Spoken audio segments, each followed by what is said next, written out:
Assessore Zilli, dopo la giunta di ieri, oggi il vaglio della Commissione Competenze per questi quasi 52 milioni di euro che verranno iniettati nell'economia del Friuli Venezia Giulia. Sì, ringrazio per la responsabilità tutti i colleghi commissari che hanno accettato non soltanto la procedura di urgenza, ma anzi hanno anche approvato all'unanimità questa proposta di disegno di legge della Giunta che andrà al vaglio dell'Aula consiliare. È un provvedimento importante che mette risorse a disposizione per il comparto agricolo, per il comparto degli autoveicoli che è anch'esso ovviamente in ginocchio quest'anno e poi che destina delle risorse importanti ai servizi relativi all'anticrisi, quindi per tutte le attività di sostegno di consolido debitoriali per le difficoltà delle nostre aziende commerciali, turistiche, artigiane, e poi c'è una grande dotazione finanziaria destinata alla parte 3, possiamo definirla, quella ripartenza che vogliamo auspicare per i primi mesi del 2021, quando questa situazione di incertezza speriamo potrà definitivamente dirsi archiviata.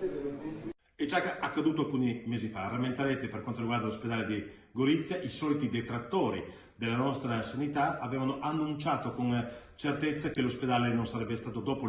l'istituzione di un reparto Covid di cui noi andiamo fieri, la città di Gorizia è orgogliosa per averlo fatto e dobbiamo continuare a dire grazie al personale medico, infermieristico che ha supportato tanta gente in stato di bisogno. Ecco, rammenterete in quel momento che alcuni avvoltoi, alcuni detrattori avevano assicurato che ormai l'ospedale di Gorizia era spogliato, non sarebbe più tornato come prima. In realtà in quella circostanza abbiamo chiesto all'assessore regionale, vicepresidente Riccardi e al direttore generale di Asugi Poggiana, abbiamo chiesto che tutto ritornasse come prima. Ci è stata fornita questa assicurazione, fatta questa promessa, ciò nonostante ancora sui media, sui social, queste persone continuavano a far girare queste fake news, generando un allarme, soprattutto in quella fetta di popolazione che più ha bisogno, quella fetta di persone che non hanno più bisogno di sanità, quella fetta di persone che amano la sanità goriziana e sono stati smentiti perché l'ospedale di Gorizia, chiuso il reparto Covid, riconvertito a quello che si faceva prima, è tornato esattamente ad essere quello che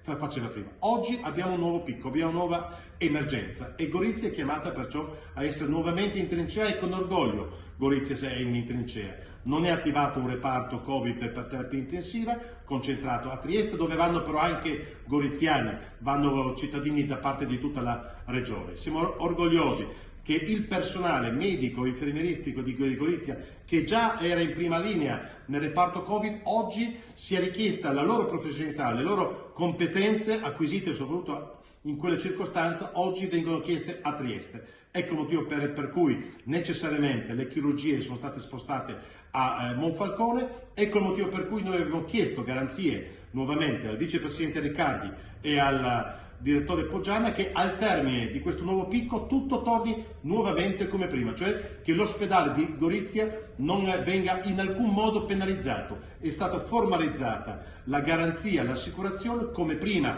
la Regione e Asugi hanno mantenuto la loro parola, la promessa fatta, così manterranno quando